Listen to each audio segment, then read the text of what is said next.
A millionaire man adopted deaf twin girls who had been abandoned on the streets and took them into his home to care for them. One day, he came home earlier than usual and was shocked by what his wife was doing to them. Rain pounded the streets of New York, turning the pavement into a dark mirror reflecting the city lights. Thomas Laurent adjusted his tie, his tired eyes staring at the urban landscape through the window of his top-floor office. The wall clock read 11:30 p.m., reminding him that once again he was the last person in the building. With a sigh, Thomas grabbed his leather briefcase and his umbrella, casting a final glance at the photo on his desk. He and Anne, smiling on a distant beach in days that felt increasingly remote. With determined steps, he headed toward the elevator. The sound of his Italian shoes echoed through the empty lobby. The night guard gave a respectful nod, holding the door open to the storm outside. Thomas hesitated for a moment, watching the heavy raindrops bounce off the asphalt. Opening his umbrella, he plunged into the New York night. His black Audi waited, solitary, in the parking lot. Thomas quickened his pace, eager to escape the cold and damp. That was when a sudden movement caught his attention. On a bench in the small park across from the building, partially obscured by shadows and the curtain of rain, something stirred. Thomas narrowed his eyes, his heart inexplicably beating faster. Two small huddled figures, trembling and holding each other, became visible. For an instant he considered ignoring the scene. After all, a successful businessman wasn't supposed to get involved in potentially risky situations. But something, maybe the emptiness he had been feeling lately, or a remnant of compassion that the corporate world hadn't crushed, made him change direction. Approaching carefully, Thomas felt the air leave his lungs. Two little girls, no more than 5 or 6 years old, identical as drops of water, were crouched beneath a thin, soaked jacket. Golden curls clung to pale faces stained with tears and dirt. "Hello," Thomas called softly, extending his umbrella over the girls. "Are you lost?" The girls looked up, startled. Identical gazes of fear and mistrust stared back at him. Thomas tried again, his voice gentler this time. "Where are your parents? Can I help you find them?" Silence. The twins only clung to each other more tightly, shaking not just from the cold, but also from fear. That was when realization struck Thomas like lightning. The girls couldn't hear him. They were deaf, his heart clenched. He looked around, hoping to see an adult searching for them, but the park was deserted. The rain kept falling mercilessly, and the little ones seemed to have been out there for hours. Thomas hesitated. Bringing unknown children home was insanity, wasn't it? Anne would be furious, but leaving them there, alone and vulnerable, was unthinkable. With a resigned sigh, he made his choice. Using slow gestures and exaggerated facial expressions, Thomas managed to convince the twins to follow him to the car. They moved like frightened animals, clinging to each other as though their lives depended on it. The drive to the Laurent mansion was tense.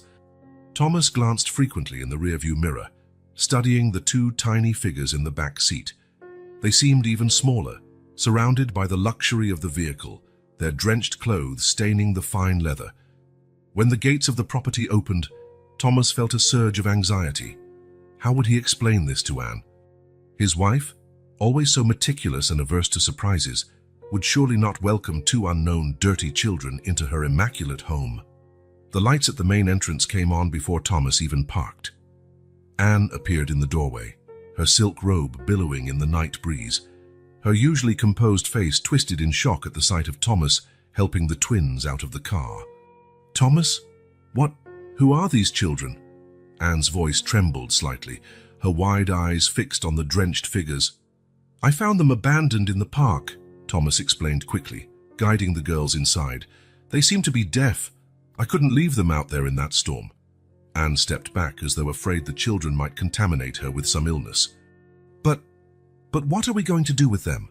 We can't just—" Her protest was interrupted when one of the twins sneezed, a small, frightened sound that echoed in the entry hall. Instinct overcame hesitation, and Anne found herself calling for the housekeeper. "Mary, quickly, bring towels and dry clothes, and prepare a hot bath."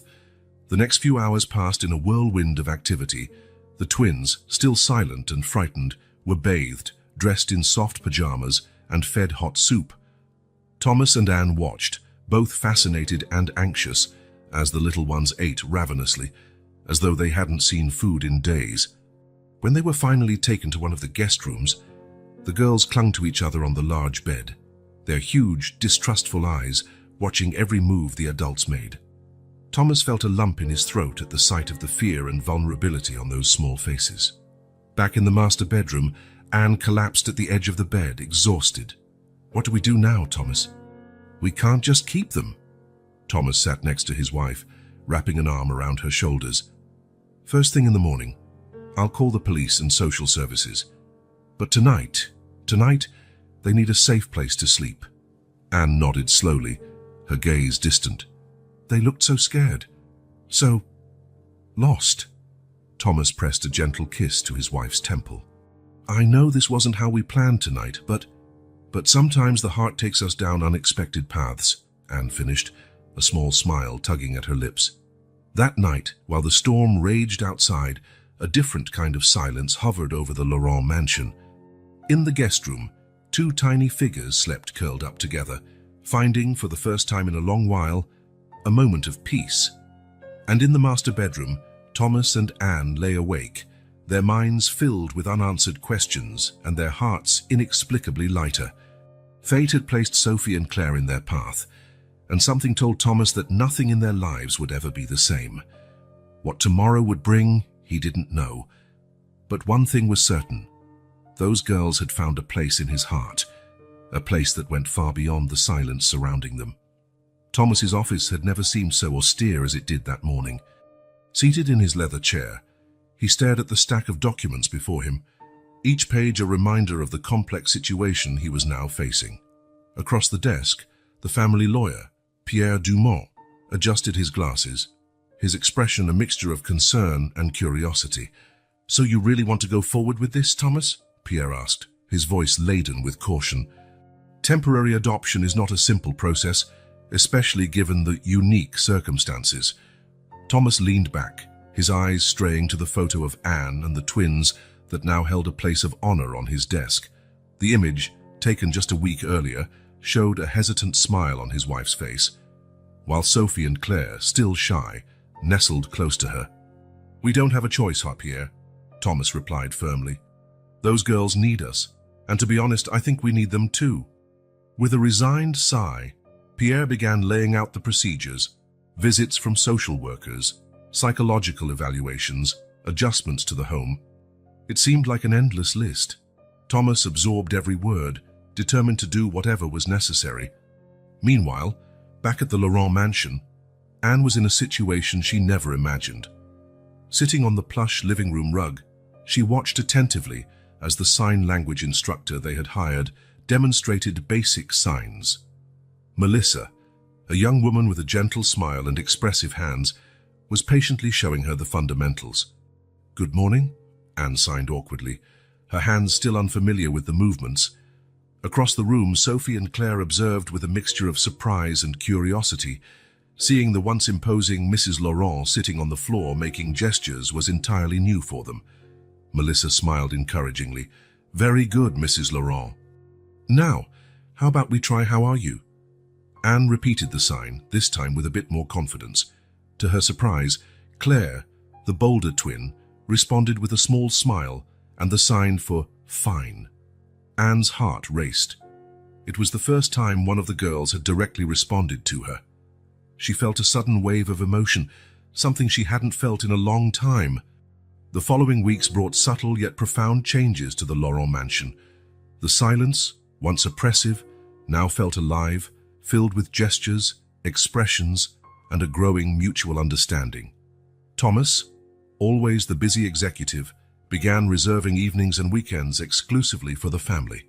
His hands, once adept only at handling documents and corporate handshakes, now moved clumsily but affectionately as he tried to communicate with the twins. One evening, during dinner, Sophie accidentally knocked over her glass of water. The sound of breaking glass echoed through the dining room, and for a moment everyone froze, waiting for the twins' reaction. To everyone's surprise, Anne reacted first. Gently, she knelt beside Sophie, signing, "It's all right." And accidents happen. The little girl, tears in her eyes, signed back, "Sorry." Without hesitation, Anne hugged her, whispering comforting words that, even though Sophie couldn't hear them, she could feel. Thomas watched, a mixture of pride and admiration swelling in his chest. This was a side of Anne he hadn't seen in years, caring, patient, motherly. The family routine gradually adjusted. Mornings, once filled only by the sound of newspaper pages turning and cups of coffee being emptied, were now enlivened by enthusiastic gestures and timid smiles. Annie, to everyone's surprise, including her own, began waking up earlier to help the twins dress and prepare breakfast. One afternoon, Thomas arrived home earlier and found a scene that left him frozen in the living room doorway. Anne was sitting on the couch, a children's book on her lap, her hands moving gracefully as she told the story in sign language. Sophie and Claire were utterly captivated, their eyes shining with fascination.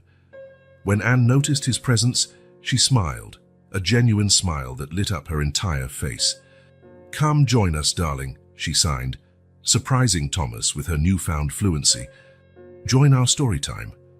As the days turned into weeks, the Laurent mansion, once a monument to success and perfection, became a home. Colorful drawings began to decorate the stainless steel refrigerator. Small pairs of shoes appeared by the entryway. And, most surprising of all, laughter. Yes, the laughter of children who could not hear but could certainly feel joy, echoed through the hallways. Anne, in particular, seemed to blossom. Her social calendar, once filled with charity events and business dinners, now revolved around sign language lessons, the twins' medical appointments, and afternoons at the park. She threw herself wholeheartedly into Sophie and Claire's silent world, determined to build a bridge of understanding and love. One evening, while Thomas worked in his home office, Anne entered quietly, her eyes shining in a way he hadn't seen in years. "They called me Mommy today," she said, her voice choked with emotion. "In signs, it's of course. But Thomas, they called me Mommy." Thomas stood, pulling his wife into a hug. He felt her tears soak into his shirt, realizing his own eyes were brimming as well. "I always knew you'd be a wonderful mother," he whispered. Anne pulled back slightly, looking into her husband's eyes. "Thank you," she said simply. But Thomas understood everything behind that single word. A thank you for bringing them home on that stormy night, for insisting on adopting them, for believing in her. That night, lying side by side, Thomas and Anne talked like they hadn't in years, about fears, hopes and dreams for the future. A future now including two little girls who had arrived unexpectedly and filled a void they hadn't even known existed. Across the hall, Sophie and Claire slept peacefully, their hands still clasped together even in slumber. In just a few months, they had gone from abandonment to shelter, from fear to safety, from silence to understanding. The Laurent mansion, once a symbol of material success, now pulsed with something far more precious: love. A love that transcended words, that communicated through gestures, looks and touch. A love that proved sometimes the heart really can go beyond silence. Fall came to New York, painting the trees in the Lawrence Garden golden red. Thomas watched the leaves falling outside his home office window, a cooling cup of coffee in his hands. His gaze, however, was not truly on the autumn scenery. Something felt different, something he could not quite name but sensed in the air, in the atmosphere of the house. The laughter of the twins, which had become a comforting constant in recent months, seemed more subdued, almost hesitant. A gentle tap on his shoulder pulled him out of his thoughts. It was Mary, the housekeeper, her usually calm face marked by worry. "Mr. Laurent?" she began in a soft voice, as though afraid of being overheard. "May I speak with you for a moment?" Thomas nodded, indicating the chair across from him. Mary sat down, her hands fidgeting in her lap. "It's about the girls, sir. And, well, about Mrs. Anne, too." Thomas leaned forward, giving her his full attention. "What is it, Mary?" The housekeeper hesitated, choosing her words carefully. "The twins, they've been different lately. Quieter, more scared, I'd say, especially when they're alone with Mrs. Anne." A chill ran down Thomas's spine. "Scared how?" Mary explained how she had noticed Sophie and Claire shrinking back when Anne walked into a room, how they seemed reluctant to be alone with her. "And there's more," Mary continued, her voice nearly a whisper. "Mrs. Anne, she's been letting a lot of the staff go. Says she wants more privacy for the family." Thomas frowned. It was true that the household staff seemed thinner these days, but he had assumed it was some reorganization Anne had vaguely mentioned. "Yesterday," Mary went on, "I was passing by the girls' room and heard, well, I didn't exactly hear, but I sensed a commotion. When I went in, Mrs. Anne was there, smiling as though nothing had happened, but the girl, they were trembling, sir, trembling and silently crying." Thomas's heart pounded. He wanted to dismiss Mary's concerns as exaggeration, but something in her tone and the seriousness in her eyes stopped him. "Thank you for telling me, Mary," he said at last. "I'll keep a closer eye on things." After the housekeeper left, Thomas remained in his office, his thoughts churning with conflicting emotions. Anne had changed so much over the past months, becoming the loving mother he had always known she could be. How could something be wrong now? Determined to observe more closely, Thomas began paying attention to details he'd previously overlooked. He noticed how Sophie and Claire, once so open and smiling, now seemed to shrink away whenever Anne drew near. He saw the anxious looks they exchanged when Anne announced some activity with them. One afternoon, returning home earlier than usual, Thomas heard muffled sounds coming from the music room. Heart pounding, he approached silently, inching closer with each step. Through a crack in the door, he saw Anne seated at the piano, playing furiously. The twins were beside her, their small hands pressed against the wood, their faces twisted in a mix of concentration and fear. "You need to feel the music," Anne exclaimed, her voice strangely high-pitched. "Even if you can't hear it, you must feel it." "Try again." Thomas looked on in horror as Anne forced the girls' hands onto the keys, making them play a melody they couldn't hear. The twins' eyes were wide, silent tears streaming down their cheeks. He was about to intervene when Anne abruptly stopped, pulling the girls into a tight hug. "Oh, my darlings," she whispered, "you're doing so well. Mommy is so proud of you." Thomas stepped back, confused and disturbed. What was going on?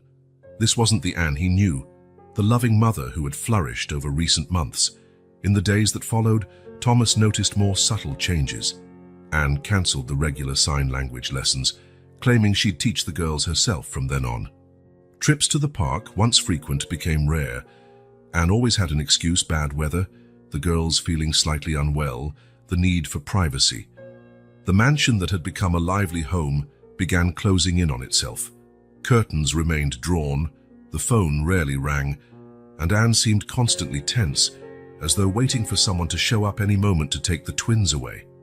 One evening, while Thomas worked in his office, he heard hurried footsteps in the hallway. Going to investigate, he found Sophie alone, clearly terrified. "Hey, princess," he signed, kneeling to her level. "What's wrong?" Sophie looked around as though she feared being seen, then made a gesture that broke Thomas's heart. She signed Mommy, and then Afraid. Before Thomas could respond, Anne appeared at the end of the corridor. "Oh, there you are, Sophie dear," she said, her voice sweet but underlined with tension. "Come along. It's time for your bath." Sophie cast one last pleading glance at Thomas before Anne led her away. Thomas stood there, in the dark corridor, a knot forming in his stomach. Something was very wrong and he could no longer ignore it. That night, lying next to Anne, who feigned sleep, Thomas stared at the ceiling, his mind brimming with questions and fears. The twins, who had brought so much joy and transformation into their lives, now seemed trapped in a dark mystery. What was Anne doing when they were alone? Why did the once happy, well-adjusted girls now seem perpetually anxious? Most importantly, how could he protect them without destroying the family they'd built? Thomas knew he had to act, but he also feared what he might find out. The silence that once defined the twins now seemed to permeate the entire house, heavy with secrets and unspoken fears. As the night wore on, Thomas made a decision. He would discover the truth, whatever the cost. Because deep in his heart, beyond the love he felt for Anne and the fear of the unknown, There was an unwavering certainty. Sophie and Claire needed him, and he would not let them down. The Laurent mansion, once a refuge of peace and newfound joy, now felt shrouded in tension. Thomas walked the quiet halls, his footsteps echoing on the marble floor, feeling like a stranger in his own home. The smiling photos on the walls now looked like masks hiding dark secrets. One Saturday morning, Thomas decided to spend more time with the twins. Entering their room, he immediately noticed something different. The shelves, once full of children's books and small toys, were oddly bare. "Sophie, Claire," he signed, calling the girls who were quietly playing on the rug. "Where are your favorite books?" The twins exchanged worried glances before Claire timidly answered, "Mommy took them. She said we needed new things." Thomas frowned. Anne hadn't mentioned anything about removing the girls' belongings. Curious, he opened the closet only to find it nearly empty, holding just a few sets of basic clothes. His heart raced. What was happening? Why would Anne remove the twins' things without discussing it with him? In the days that followed, Thomas began noticing other strange behaviors from Anne. She spent hours locked in the office, whispering on the phone. Whenever he entered a room where she was alone with the girls, Anne immediately shifted as if caught doing something wrong. One afternoon, returning home early from work, Thomas found Anne agitated, frantically rearranging the music room. "What are you doing, honey?" he asked, trying to sound casual. Anne jumped, nearly knocking over a stack of sheet music. "Oh, Thomas, I didn't hear you come in. I was just thinking of restarting my piano lessons." "You know, for the girls," Thomas studied his wife's face. There was something in her eyes, a mix of determination and fear. "Anne, I thought we agreed that forcing the girls to play piano wasn't a good idea." "I'm not forcing anyone," Anne replied quickly, her voice an octave higher than normal. "They need stimulation, Thomas. We can't just let them fall behind because they're different." The word hung in the air, heavy with meaning that Thomas couldn't decipher. He wanted to argue, to say that the twins were making wonderful progress, but something in Anne's expression stopped him. That night, unable to sleep, Thomas decided to do something he never imagined he would. Using his connections, he discreetly arranged to install security cameras in key areas of the mansion. The idea of spying on his own family repulsed him, but his fear for the twins' safety overrode any ethical qualms. The cameras were installed the next day, while Anne took the girls to the doctor, another appointment she insisted on attending alone. Thomas watched the technicians work, feeling like an intruder in his own house. With the cameras operational, Thomas found himself consumed by the need to monitor. Hours of footage piled up, showing mostly mundane daily scenes. But there were moments, brief instants, that made his blood run cold. Anne, usually so composed, had bouts of rage when she was alone, throwing objects and muttering to herself. The twins, once so lively, now roamed the house like tiny ghosts, always glancing over their shoulders. One night, reviewing the day's footage, Thomas saw something that left him frozen. Anne was in the girls' room, rummaging through drawers and closets. She grabbed something, a small journal Thomas recognized as the one he'd given Sophie, and tucked it inside her robe before hurrying out. The mystery grew deeper, and so did Thomas's fear. What was Anne looking for? Why did she feel the need to hide things from the girl and from him? Tension in the mansion was palpable. Meals, once moments of shared joy, were now silent and uncomfortable. Anne talked too much, her voice artificially cheerful, while the twins barely touched their food. Several times Thomas tried to broach the subject with Anne, but she always changed the conversation, sometimes angrily, sometimes in tears. "You don't trust me?" she would ask, her eyes shining in a way Thomas didn't recognize. "After everything we've done, after how I've changed for these girls." One morning, Thomas found Sophie hiding in his office, trembling. When he approached, she signed frantically, "Daddy, please don't let Mommy take us away." Thomas's heart stopped. Take them away? What did Sophie mean?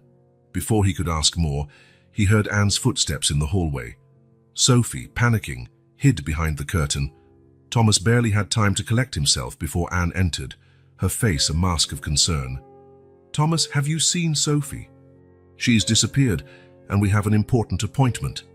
Thomas hesitated, feeling Sophie's desperate gaze on him from behind the curtain.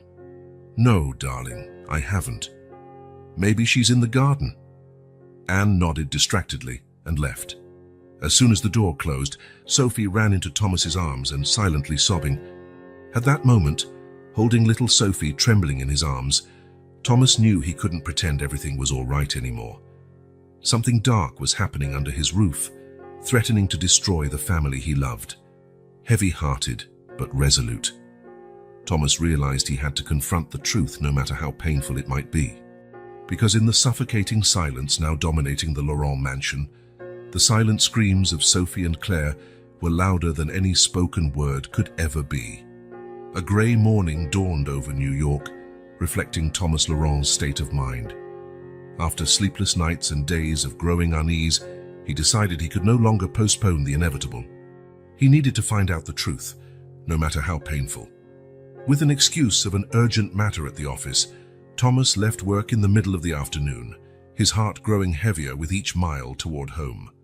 The mansion gates had never seemed so imposing, so threatening.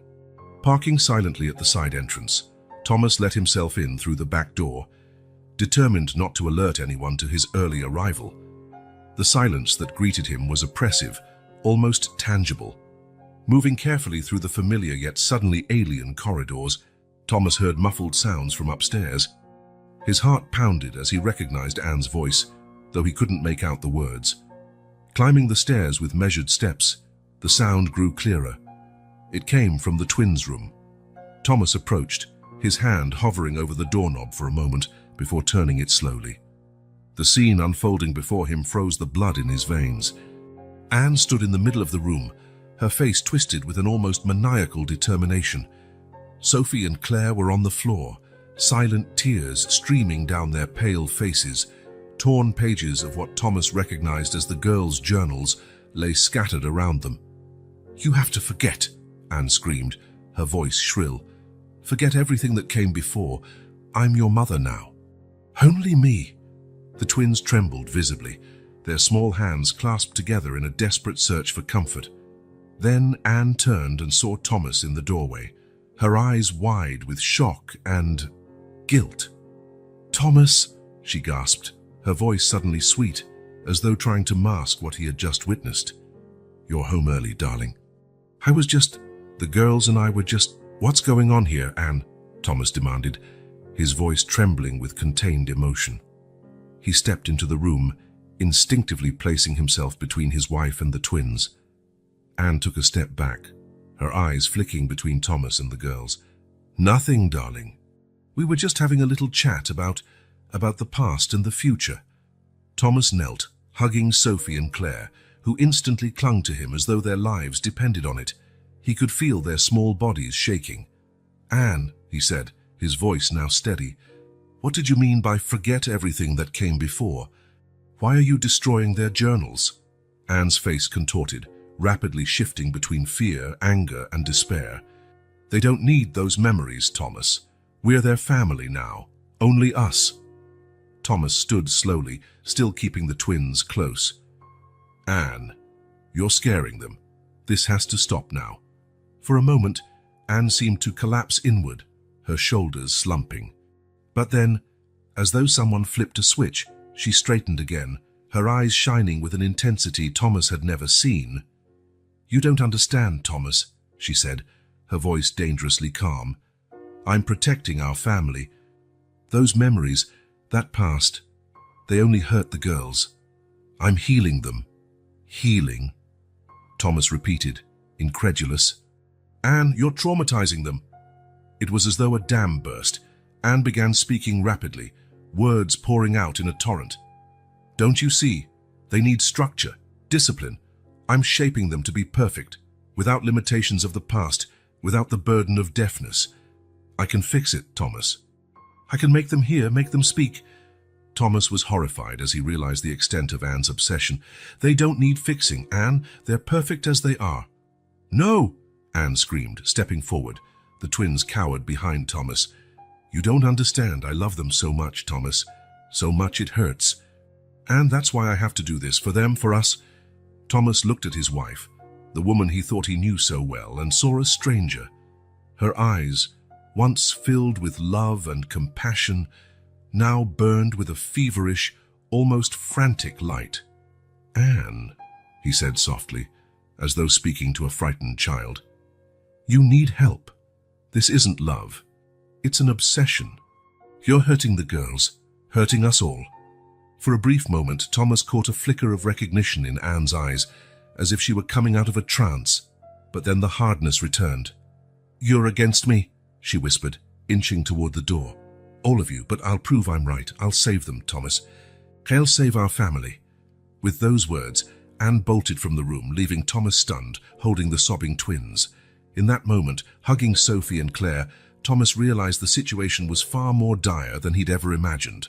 The woman he loved, the mother who had flourished so wonderfully, now posed a real threat to the children they had vowed to protect. With a broken heart yet steely resolve, Thomas knew he had to act quickly. The twins' safety was now his absolute priority. As he soothed them with gentle gestures, his mind raced through the next steps. The truth had been exposed, shocking and painful, but it was only the beginning. The battle for Sophie and Claire's safety and happiness had just begun, and Thomas was determined to protect them at any cost. The silence after Anne's sudden exit was deafening. Still holding the trembling twins close, Thomas took a deep breath, trying to calm his own racing heart. He knew the moment he had long dreaded had arrived. It was time to confront the truth, however painful. "Sophie, Claire," he signed gently, pulling back so the girls could see his hands. "I need you to be very brave right now. Can you stay here quietly for a minute? I'm going to talk to Mummy." The twins nodded, their wide, frightened eyes locked on Thomas. He gave them one more hug before getting up, his heart heavy with the responsibility he felt. He found Anne in the office, frantically rifling through drawers and cabinets. Papers and objects lay strewn on the floor, creating a scene of chaos that perfectly reflected her mental state. "Anne," he called softly, closing the door behind him. She spun around, her eyes wild and wide. "Thomas, good, you're here. Anne, we need to talk," Thomas interrupted firmly, taking a step toward her. "There's no time to talk," Anne exclaimed, her voice rising. "You don't understand, Thomas. I'm so close to curing them." Thomas shuddered. "Curing them? Anne, the girls aren't sick." "They're deaf, yes, but that's not an illness." Anne paused in her frantic search, staring at Thomas with an intensity that made him step back. "You're wrong. They can be more, Thomas. They can be perfect. I can make them perfect." "What do you mean by make them perfect?" Thomas asked, dreading the answer. Anne began pacing, gesturing passionately. "I've done my research, Thomas. There are treatments, therapies. We can do surgeries, implants. They will hear, they will speak, they'll be like us." The horror of realization struck Thomas like a blow. "Anne, have you been forcing the girls into treatments?" "Not forcing," Anne shouted, voice breaking. "Helping." "So I'm helping them." Thomas took another step closer, hands outstretched in a calming gesture. "Anne, sweetheart, you need to stop. This isn't healthy. You're scaring the girls. You're hurting us." For a moment, Anne seemed to waver. Her eyes filled with tears and she fell to her knees, sobbing. "I just want the best for them, Thomas. I want them to be happy, to have a normal life." Thomas knelt beside her, placing a hesitant hand on her shoulder. "I know, Anne. I know you love them. But what you're doing, it isn't love. It's obsession." The words seemed to jolt Anne like an electric shock. She pulled away, her eyes once again hard and determined. "No, you're wrong. Everyone's wrong. I'm the only one who truly cares about their future." She rose quickly, rushing to the desk and yanking open a drawer. Thomas watched in horror as she pulled out a small medical kit. "What's that, Anne?" he asked, his voice shaky. "The solution," she replied, an eerie smile forming on her lips. "I was going to wait, do this when you were traveling. But now you'll see. You'll understand." Thomas positioned himself in front of the door. "Anna, whatever you're thinking of doing, please stop. Think about the girls. They're scared. They need us." "They need to be cured," Anne shouted, stepping toward the door. "Get out of my way, Thomas. Don't make me." She didn't finish her sentence. but the implied threat hung in the air. Thomas's heart constricted at seeing the woman he loved, transformed into someone he barely recognized. "Anne, please," he pleaded, his voice breaking. "Think about what you're doing. This isn't you. The Anne I know, the one who became such a wonderful mother to Sophie and Claire, would never do this." For a moment, Thomas saw a flicker of recognition in Anne's eyes, but it was quickly replaced by iron resolve. "You leave me no choice, Thomas," she said, her voice dangerously calm. Before he could react, Anne grabbed a heavy vase from the table and hurled it at him. Thomas dodged, and it shattered against the wall behind him. Taking advantage of the distraction, Anne bolted for the door, shoving Thomas aside. He tried to grab her, but she struggled violently. "Anne, stop!" Thomas shouted, fighting to restrain her without harming her. "Let me go!" she screamed, her nails scratching Thomas's face. "They need me! I have to save them!" In the hallway, drawn by the commotion, Sophie and Claire appeared, their faces pale with fear. Upon seeing them, Anne seemed to gain renewed strength. "My girls," she gasped, extending her arms toward them. "Come with Mommy. We'll make you better." The twins backed away, clutching each other, terror evident in their eyes. In that moment, seeing the fear on Sophie and Claire's faces, Thomas made a painful decision. With a swift movement, he pushed Anne back into the office and locked the door, leaving her inside. Anne's screams and pounding against the door echoed through the house, merging with the twins' silent sobs and Thomas's ragged breathing. Holding the girls close, Thomas knew the situation had escalated beyond his control. The woman he loved was lost in a dangerous delusion, and the children they'd vowed to protect were terrified. With a broken heart but unwavering resolve, Thomas picked up the phone. It was time to seek outside help. Sophie and Claire's safety depended on it. As he dialed, Anne's screams continued, a chaotic symphony of rage and despair that would forever scar their family's memories. The sound of splintering wood echoed through the Laurent mansion, followed by a scream that chilled Thomas's blood. In a moment of distraction, while he was on the phone with authorities, Anne had broken down the office door. Thomas sprinted down the hall, heart in his throat, only to see Anne disappear into the twins' room, dragging Sophie and Claire with her. The click of the lock rang like a sentence. "Anne!" Thomas yelled, pounding on the door. "Anne, please, open up! Let's talk about this." On the other side, he could hear the muffled sobs of the girls and Anne's frantic voice. "Stay away, Thomas. You don't understand. I have to do this. I have to save them." Thomas pressed his forehead against the cold wood, fighting the panic threatening to consume him. "Anne, please, think about what you're doing. You're scaring them. They need us to be calm." For a moment, silence. Then Anne's shaky, unsure voice. I just want the best for them, Thomas. Why can't you see that?" Thomas took a deep breath, trying to keep his voice steady. "I know you love them, Anne. I know you want the best, but this isn't the way. Please, open the door. Let's talk, all of us, together." As he tried to negotiate, Thomas heard the distant sound of sirens approaching. He had asked for discretion when he called for help, fearing a visible police presence might agitate Anne further, but time was running out. "Anne," he tried again, "the girls need you. They need the loving mother you've been. Do you remember how they smiled when you first read them that story in sign language? That's the Anne they need now." A muffled sob came from inside the room. "I only wanted them to be normal, Thomas. I wanted to give them everything they never had before." Thomas's heart twisted. Beneath Anne's obsession lay a deep love and a genuine desire to help. But at some point, that love had become distorted into something dangerous. "They are normal, Anne," he said softly. "They're perfect, just the way they are, and you've already given them the most important things: love, safety, a family." Soft footsteps down the corridor signaled the arrival of professional help. Thomas saw Dr. Elise Dubois, the psychiatrist he had contacted in an emergency, approach quietly, accompanied by 2 paramedics. He gestured for them to wait, not wanting to disrupt his fragile dialogue with Anne. "Anne," Thomas called again. "Do you remember the day we brought the girls home? How scared we were, not knowing what to do. But we learned together. We grew together. We can overcome this too, as a family." There was a tense silence, broken only by the occasional sobs of the twins.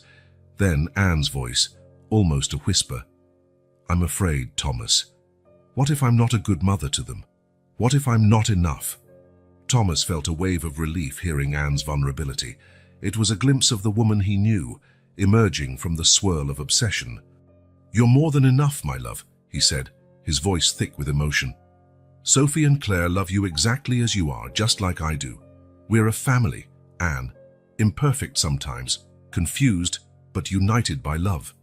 There was a sound of movement inside, and then, to Thomas's immense relief, the lock clicked.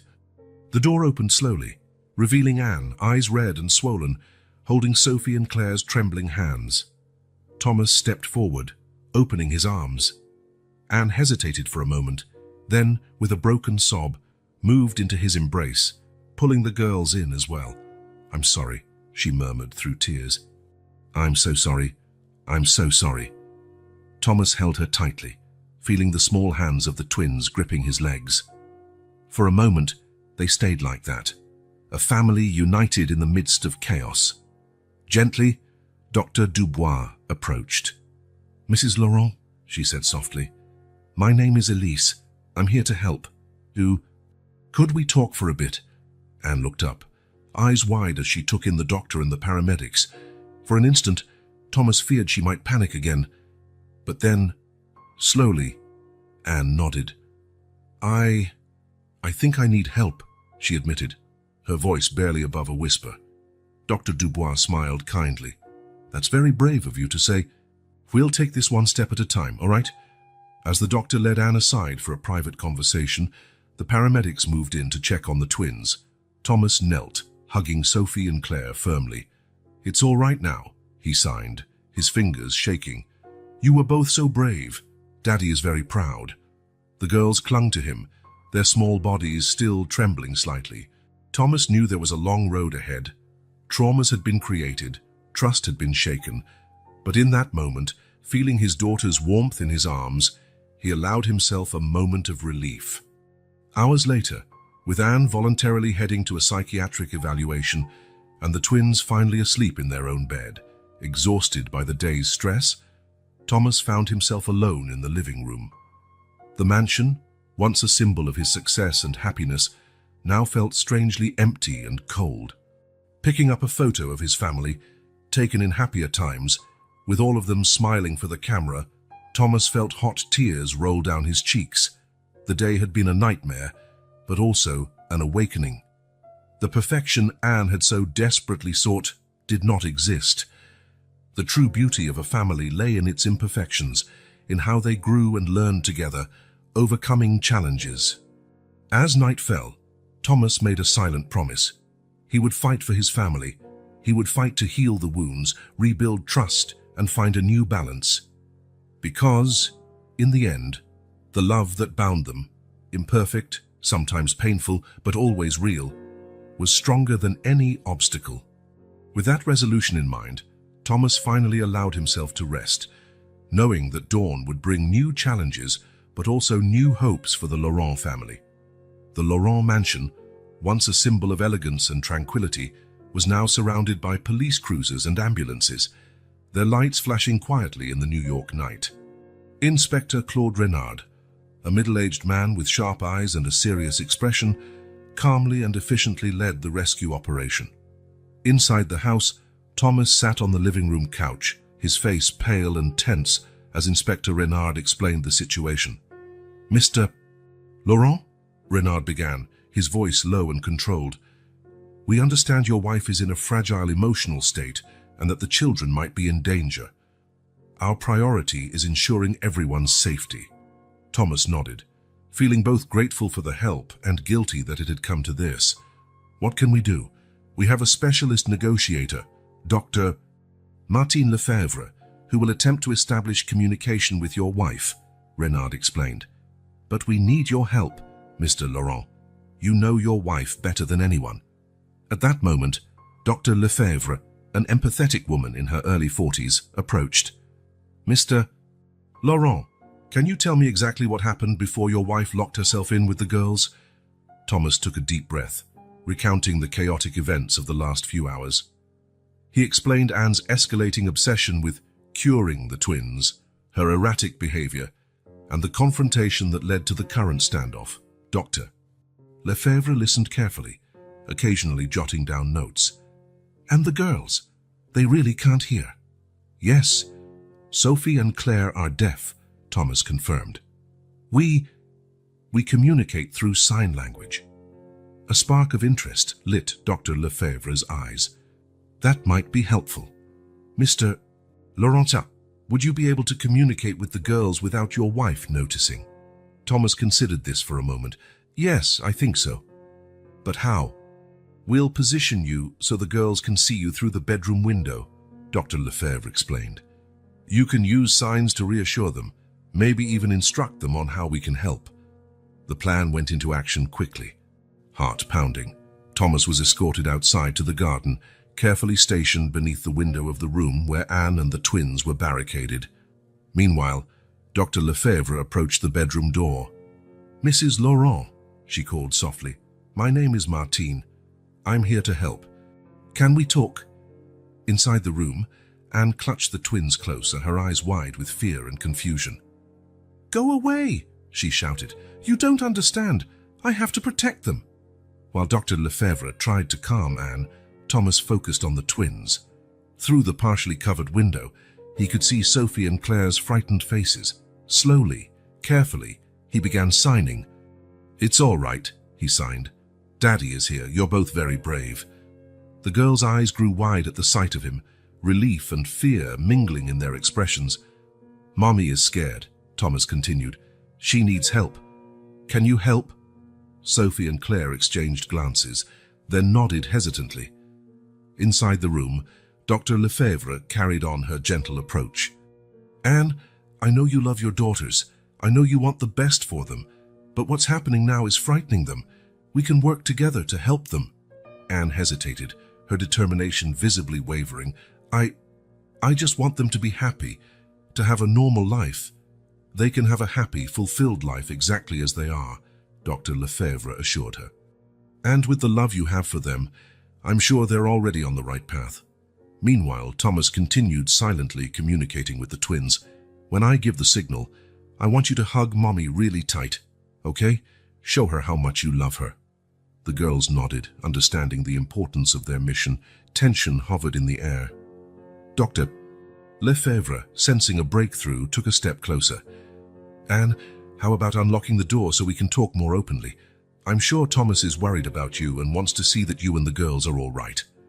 There was a moment of agonizing silence.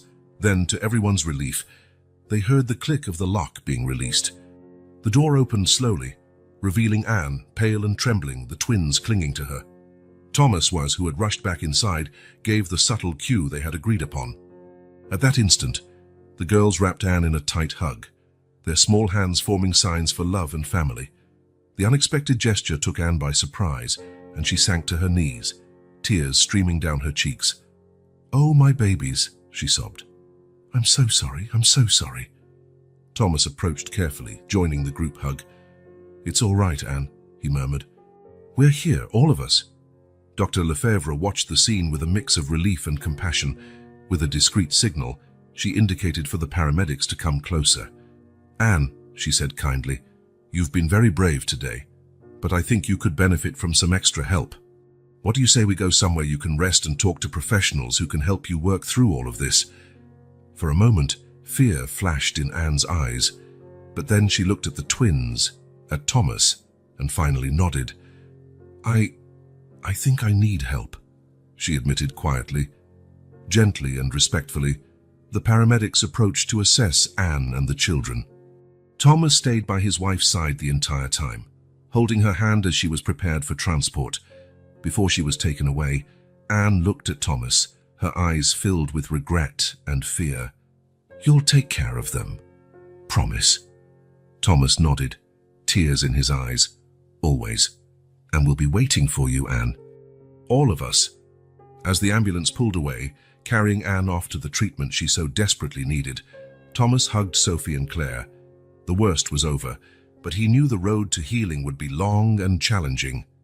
Gazing at his daughters, Thomas felt a mix of exhaustion and determination. The night had tested their love, courage, and resilience. But it had also shown the power of communication, empathy, and unconditional love. With a deep sigh, Thomas guided the girls back into the mansion. The new day would bring fresh challenges, but for the first time in a long while, he felt a glimmer of hope. Together, as a family, they would face whatever lay ahead. The days following the incident were a whirlwind of emotions and responsibilities for Thomas Laurent. The mansion, once a place of peace and joy, now felt strangely empty without Anne's presence. The silence that had once been comforting now weighed like an oppressive cloak over the fragmented family. Thomas found himself torn between visits to the psychiatric hospital where Anne was admitted, meetings with lawyers to handle possible legal ramifications of the incident, and the most important job of all, caring for Sophie and Claire, visibly shaken by recent events. One particularly grey morning, Thomas found himself in the office of Dr. Elise Dubois, the psychiatrist who had been instrumental during the crisis and now oversaw Anne's treatment. "How is she, doctor?" Thomas asked, his voice betraying the accumulated fatigue of many sleepless nights. Dr. Dubois adjusted her glasses, sympathy in her gaze. "Anne is responding well to the initial treatment, Mr. Laurent. But it's crucial to understand this will be a long process. She's not only coping with the recent episode, but also with deep-rooted traumas and insecurities." Thomas nodded, feeling a lump in his throat. "And what about the girls? Will they be able to see her?" "For now, we think it best to keep visits restricted to you," the doctor replied. "Anne needs to stabilize before handling the complexities of her relationship with the twins. Speaking of which, how are Sophie and Claire doing?" Thomas exhaled deeply. "They're scared, confused. They've been having nightmares. I feel lost, doctor. How can I help them move on?" Dr. Dubois offered a gentle smile. "This is why I recommended Dr. Amélie Rousseau. She specializes in child therapy and has experience working with deaf children. I believe she can be a great help to the girls and to you as well, Mr. Laurent." That same afternoon, Thomas took Sophie and Claire to their first session with Dr. Rousseau. Her office was warm and inviting, decorated with bright colors and carefully chosen toys. The therapist, a middle-aged woman with a warm smile, greeted the girls in fluent sign language, immediately putting them more at ease.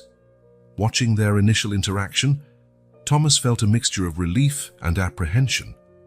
It hurt to see his daughters needing professional help to cope with trauma, but he was grateful they had access to it. After the session, Dr. Rousseau asked Thomas to step in for a private conversation. "Mr. Laurent," she began, her tone serious yet kind, "during our session, I noticed something intriguing about Sophie and Claire, something I believe needs further investigation." Thomas felt his heart speed up. "What is it, doctor?" "Well, during some of our exercises, the girls seem to react to certain sounds in a way that isn't typical of completely deaf children," Dr. Rousseau explained. "I'd like to suggest more thorough hearing tests." The revelation struck Thomas like lightning. "Are you saying they can hear?" Dr. Rousseau raised her hands in a calming gesture. "I don't want to raise false hopes, Mr. Laurent, but there's a possibility Sophie and Claire have residual hearing that wasn't detected before. Or maybe the trauma they experienced before you found them led to selective mutism, which has also affected their response to auditory stimuli." Thomas felt his world spin. The possibility that the twins might have some degree of hearing, or that their silence was a product of trauma rather than profound deafness, was overwhelming. In the days that followed, Sophie and Claire underwent a series of tests and evaluations. Thomas observed anxiously through each procedure, his heart swinging between hope and fear. Finally, after what felt like an eternity, the results arrived. Dr. Martin Lefebvre, a specialist in pediatric audiology, sat down with Thomas to discuss the findings. "Mr. Laurent," he began, his professional tone calm, "the results are, frankly, surprising. Sophie and Claire are not as profoundly deaf as was initially believed. They have a significant amount of residual hearing in both ears." Tears pricked Thomas's eyes. "But why have they never—" Dr. Lefebvre continued. "Based on the exams and the history we've been given, we believe the girls developed a form of selective mutism as a response to severe trauma. They effectively shut down their ability to process sounds and speech as a coping mechanism. Thomas's mind reeled at the implications. So, they can learn to talk, to hear normally. With proper therapy and a lot of support, yes, there's a good chance, the doctor replied. But it's important to understand this will be a long and challenging process. The trauma that caused this condition needs to be dealt with carefully. That night, after putting the twins to bed, Thomas sat in the living room, the silent house echoing his tumultuous thoughts. The irony of the situation did not escape him.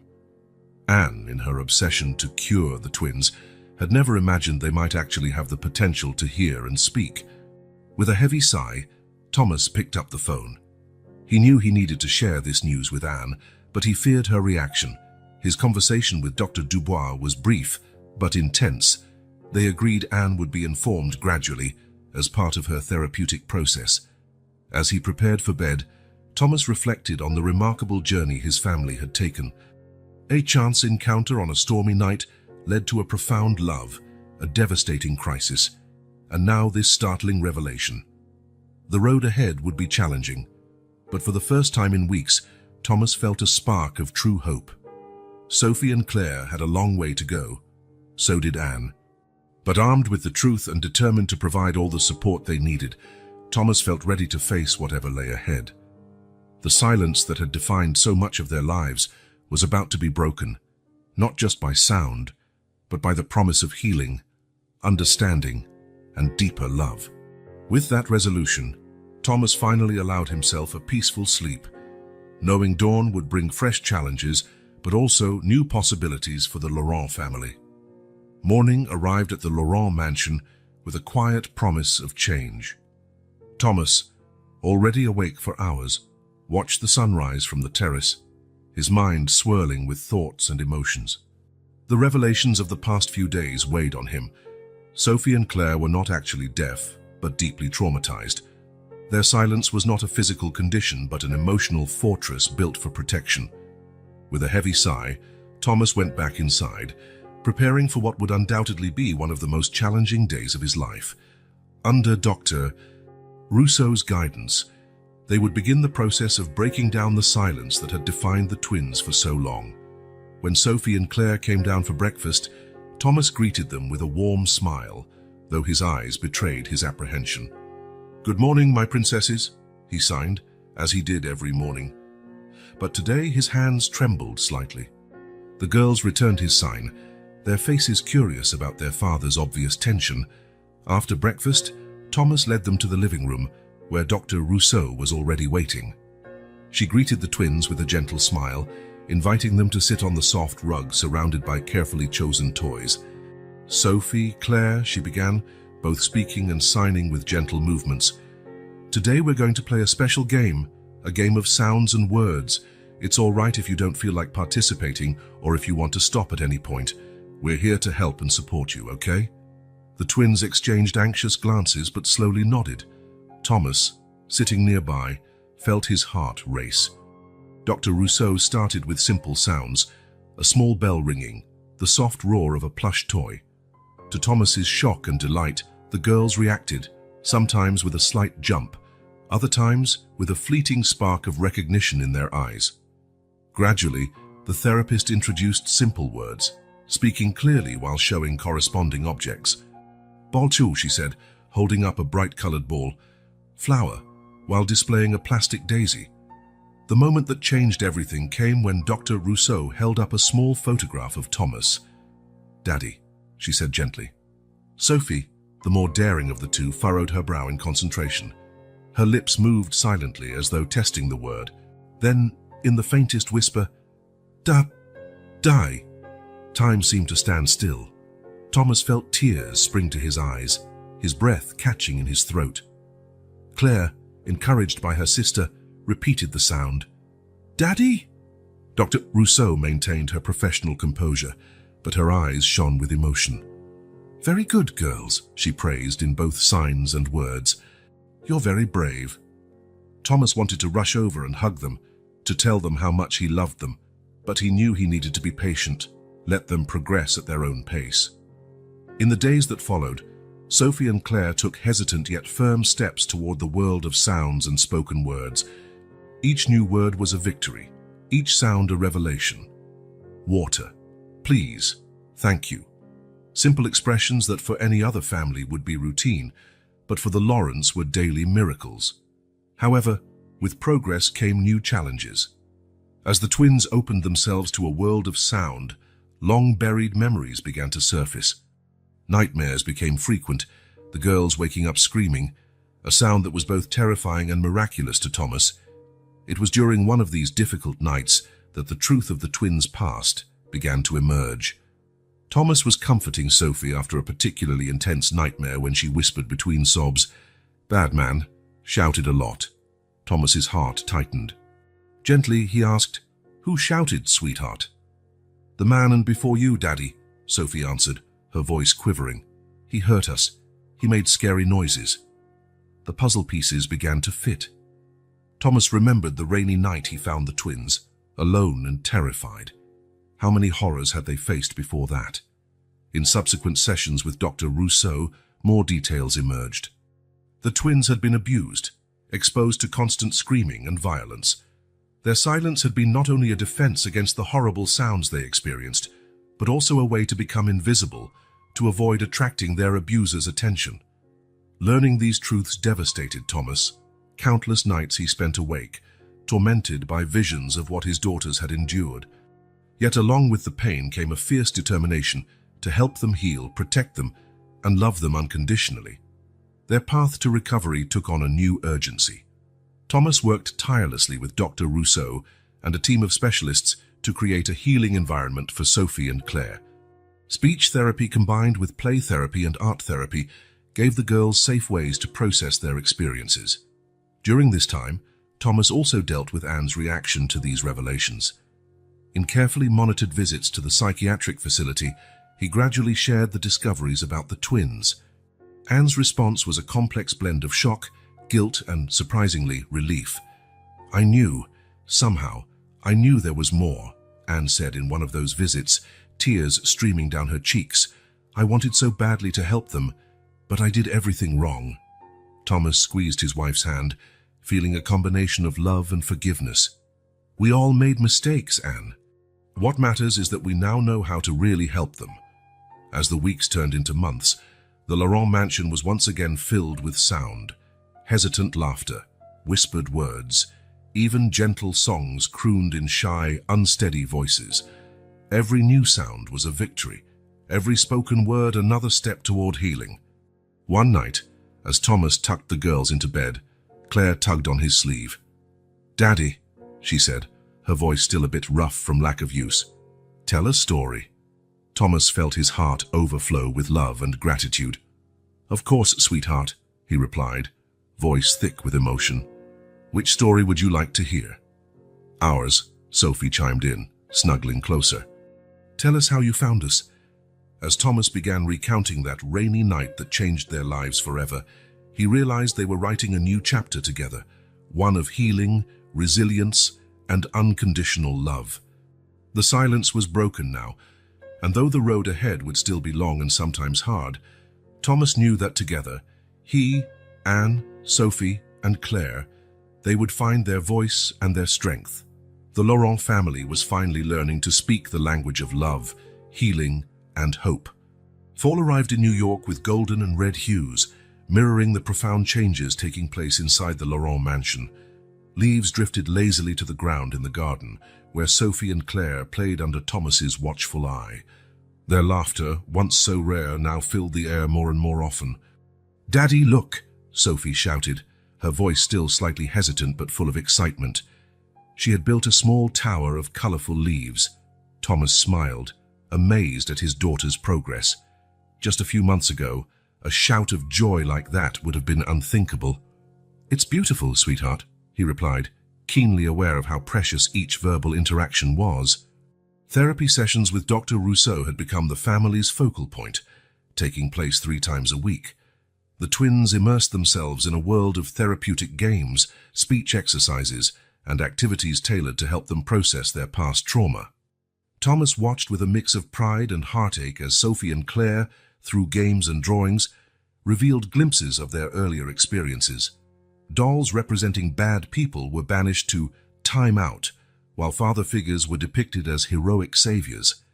"It's normal for them to project a lot onto you right now, Dr. Russo explained during one of Thomas's parent counseling sessions.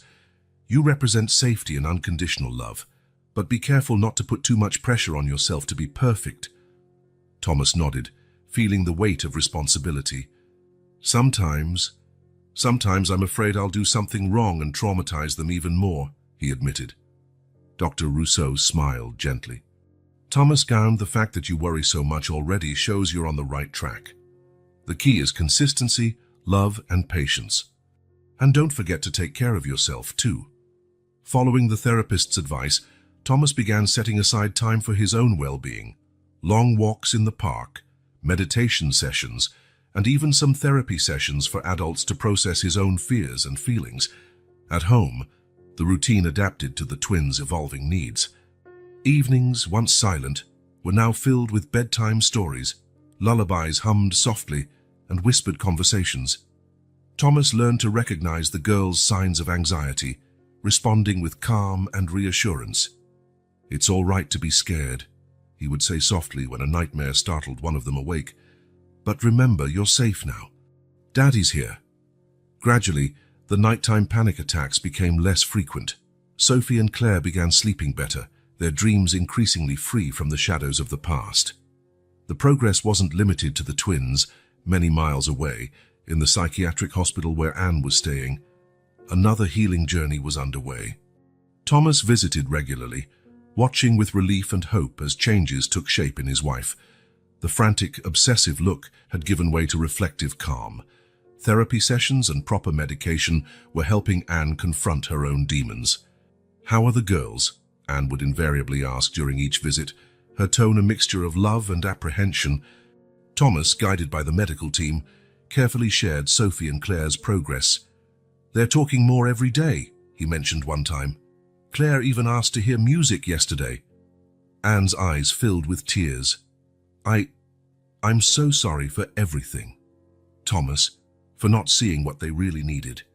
Thomas held her hand, feeling that familiar blend of love and forgiveness. "We're all learning, Anne. The important thing is that we're on the right track now." As Anne's treatment progressed, the possibility of a family reunion came under discussion. Dr. Dubois, who oversaw Anne's case, brought up the topic gently during a meeting with Thomas. "Anne has made significant progress," the doctor explained. "We believe she's ready to begin a gradual reintegration, but it must be done carefully, especially considering the twins' delicate situation." Thomas nodded, torn between anxiety and hope. "How do we proceed?" Dr. Dubois outlined a cautious plan. First, supervised video calls between Anne and the twins, followed by short, monitored visits at the hospital. Only if all went well would Anne begin brief visits to the mansion. Preparing for this crucial moment involved the entire support team. Dr. Rousseau worked intensively with Sophie and Claire, helping them articulate their feelings about their mother and preparing them for the reunion. "Mommy was sick," Thomas explained gently to the girls during one of these preparatory sessions. "But she's getting better now, and she loves you both very much." The girls' reactions were mixed. Claire seemed eager, while Sophie remained more cautious. "Will she still make us listen to loud music?" Sophie asked, her voice trembling slightly. Thomas's heart squeezed. "No, sweetheart. Mommy understands now that wasn't good for you. She just wants love and hugs if you're ready for that." The first video call was tense and emotional. Anne, visibly nervous, gave a shy smile at the camera. "Hello, my little ones," she said softly. Sophie and Claire, perched on Thomas's lap, waved hesitantly. The conversation was brief and somewhat awkward, but it was a start. In the weeks that followed, calls became more frequent and relaxed. The twins began sharing small stories from their daily lives, while Anne listened with genuine interest, asking caring questions and offering words of encouragement. Finally, the day for the first hospital visit arrived. Thomas drove there with the girls, his heart pounding. In Anne's room, decorated with artwork the girls had sent, the family reunited for the first time in months. The encounter was filled with conflicting emotions. There were tears, hesitant hugs, and many words of love and regret. Following her guidance, Anne remained calm and welcoming, allowing the twins to set the pace of interaction. As they were about to leave, Claire surprised everyone by turning to Anne and clearly saying, "See you soon, Mommy. I love you." The room fell silent for a moment as they all processed those simple words. Anne, tears in her eyes, answered gently, "I love you too, my dear, thank you." On the drive back home, Thomas reflected on how far they had come and how much lay ahead. Healing wasn't a destination but a continuous journey. There would be tough days ahead, moments of doubt and possibly setbacks, but watching Sophie and Claire doze peacefully in the back seat, Thomas felt a wave of hope. They were making progress, step by step, word by word, hug by hug. And together, as a family, they would keep forging down the path of healing, love, and understanding. Morning dawned with a gentle mist over New York, as if the city itself sought to create a welcoming atmosphere for the crucial moment at hand. In the Laurent mansion, Thomas rose before the alarm, his stomach in knots with both anxiety and hope. Today would be the first time Anne returned home since the incident, for a supervised visit with the twins. While preparing breakfast, Thomas mentally recited the instructions from Dr. Rousseau and Dr. Dubois. The visit would be short, just a few hours, and both the twins' therapist and Anne's psychiatrist would be present to ensure it went smoothly. Sophie and Claire came down the stairs hand in hand, their faces mirroring a blend of excitement and nervousness. Thomas greeted them with an encouraging smile. "Good morning, my princesses," he said, helping them settle at the table. "You remember what we talked about?" "Mommy's special visit today." Claire nodded timidly, while Sophie bit her lip before asking, "Mommy's coming home?" "Yes, sweetheart," Thomas confirmed gently, "but remember, it's just a short visit, and Dr. Rousseau will be here the whole time." The following hours were a whirlwind of preparations. Thomas made sure the house looked welcoming, removing anything that might trigger painful memories. The twins insisted on making welcome cards for Anne, a gesture that filled Thomas's heart with emotion. At exactly 2 p.m., the doorbell rang. Thomas took a deep breath, gave the girls one last reassuring look, and opened the door. Anne stood there, looking both familiar and unfamiliar. Her face, once so strained by obsession and anxiety, now showed a cautious serenity, yet her eyes betrayed hope and apprehension. "Welcome home," Thomas said softly, extending his hand. Anne accepted his gesture, a shy smile flickering across her lips. "Thank you, Thomas. It's good to be home." Their moment was interrupted by the arrival of Dr. Rousseau, who was already inside with the twins. She stepped into the hallway. "Let's take this slowly," she reminded them kindly, "one step at a time." Anne walked hesitantly into the living room. Sophie and Claire, still seated on the sofa, looked up, their eyes wide. For a moment, silence filled the air, laden with memories and unspoken emotions. Claire broke the stalemate, slowly standing and walking toward Anne, handing her the welcome card she had made. "Welcome, Mommy," she said, her voice nearly a whisper. Anne knelt to be at eye level, tears glistening. "Thank you, my love," she managed, accepting the card with trembling hands. "May I give you a hug?" Claire hesitated briefly, then nodded. The hug was brief but genuine, and when they pulled apart, both had tears in their eyes. Sophie watched, her face reflecting a swirl of emotions. Thomas sat beside her, offering silent support. Slowly, Sophie also approached, holding out her own card. "It's very pretty, Sophie," Anne praised softly. "You've always been so talented at drawing." A small smile tugged at Sophie's lips. "Thank you," she murmured. At Dr. Rousseau's suggestion, they all sat down, beginning a carefully guided conversation. Anne, following her therapist's advice, let the girls lead the interaction, answering their questions with honesty and sensitivity. "Are you still sick, Mommy?" Claire asked at one point. Anne exchanged a quick glance with Dr. Dubois before replying, "I was sick, yes, sweetheart, but I'm getting better every day, and I'm learning how to be a better mommy to you." Sophie, who had remained mostly silent, finally spoke up. "You won't make us do things we don't want anymore." The question hit Anne like a punch to the gut. Thomas instinctively leaned forward, ready to intervene, but Dr. Rousseau signaled him to wait. Anne took a deep breath, tears spilling freely now. "No, Sophie. Never again. I'm so very sorry for everything I did. I thought I was helping, but I was wrong, so wrong. You two are perfect just the way you are, and I love you unconditionally." The silence that followed was heavy, charged with emotion. Then, to everyone's surprise, Sophie stood up and walked to Anne. For a moment, she just looked into her mother's eyes. Slowly, she opened her arms.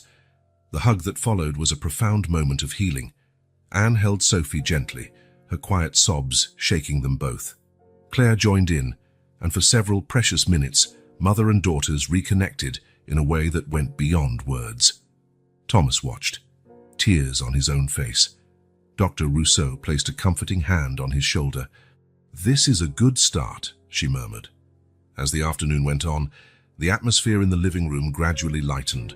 Anne listened intently to the girls' stories of therapy, new interests, and progress in speaking. Thomas noticed how cautious she was not to push, letting them share at their own pace. When it was time for Anne to leave, a wave of tension resurfaced. The twins, now somewhat accustomed again to their mother's presence, seemed reluctant to let her go. "I'll come back for another visit soon," Anne promised, her voice soft but firm. "And we can keep doing video calls if you'd like." Sophie and Claire nodded, their expressions a mix of sadness and hope. As Thomas escorted Anne and Dr. Dubois to the door, he felt a surge of conflicting emotions. There was still a long road ahead, but today they had taken a crucial step toward healing. "Thank you, Thomas," Anne said softly before leaving, "for not giving up on our family." Thomas merely nodded, a knot in his throat preventing him from speaking. He watched as Anne got into the car, giving one last wave to the girls peering out from the window.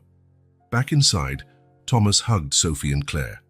"You both were very brave today," he said, kissing the tops of their heads. "Daddy," Claire asked in a small voice, "will Mommy come back home one day?" Thomas exchanged a look with Dr. Rousseau before replying carefully, "Maybe, sweetheart. Let's take it one step at a time, okay? What's important is that we're all working together to feel better and be happy." That night, as he tucked the girls into bed, Thomas reflected on the intense day. The road to reconciliation and forgiveness would be long and, at times, painful. There would be tough days ahead, moments of doubt and maybe even setbacks. But today, they had taken the first hesitant steps toward reunification. In those steps, Thomas saw a glimmer of hope, the promise that, with love, patience, and understanding, the Laurent family could not only heal but become stronger than ever. Spring arrived in New York, carrying with it a promise of renewal that resonated deeply within the Laurent mansion. After months of intensive treatment, supervised visits, and a painstaking reconciliation process, the day Thomas had both longed for and feared finally arrived. Anne was coming home. The morning began early, with Thomas double-checking every detail in the house. The twins, Sophie and Claire, now 7 years old, helped in their own way by placing fresh flowers in vases and hanging welcome banners they'd lovingly created. "Daddy," Claire called, her voice clear and confident in a way that still surprised him. "Do you think Mommy will like the decorations?" Thomas smiled, kneeling to meet his daughter's gaze. "I'm sure she'll love them, sweetheart. You both did an amazing job." Sophie, always the more cautious, inched closer. What if things get weird again?" Thomas's heart tightened. Even after all their progress, the fear still lurked. "Do you remember what Dr. Rousseau taught us? We'll take it one day at a time together. And if something worries us, we'll talk about it. Okay?" The girls nodded, exchanging looks that spoke volumes about their shared bond and mutual support. At exactly 11 a.m., the sound of a car pulling into the driveway caused everyone to freeze momentarily. Thomas exhaled, gave the twins one last reassuring smile, and went to open the door. Anne was there, standing on the threshold with a small suitcase by her side. She looked simultaneously familiar and different. Her face, once haunted by obsession, now held a cautious serenity. However, her eyes shone with a mix of hope and apprehension. "Welcome back," Thomas said softly. extending his hand. Anne took it, a tentative smile forming. "Thank you, Thomas." "It's good to be home." Their moment was interrupted by quick footsteps, and suddenly Sophie and Claire were there, their faces reflecting a whirl of emotions. "Mommy!" Claire exclaimed, the first to rush forward with a hug. Anne knelt, carefully embracing her, as though afraid her daughter might break. "Hello, my love," she murmured, tears shining in her eyes. Sophie hesitated a moment longer, but then joined the hug as well. "We missed you," she said quietly. "I missed you both so much," Anne replied, voice trembling with emotion, "more than I can ever express." The first few days were an exercise in adjustment for everyone. Anne moved through the house with reverence, as though relearning her place in it. Thomas watched carefully, ready to offer help or intervene if needed. The twins alternated between delight at having their mother back and moments of uncertainty, remnants of the past trauma that still needed time to heal. One evening during dinner, Claire accidentally knocked over a glass of water. For an instant, terror crossed her face, a memory of when a small mistake could trigger an outburst. Sensing her daughter's fear, Anne quickly reassured her. "It's okay, sweetheart," she said softly. "Accidents happen. Let's clean it up together, all right?" Claire's relief was evident, and Thomas felt a surge of pride at how Anne handled the situation. As days became weeks, a new routine emerged.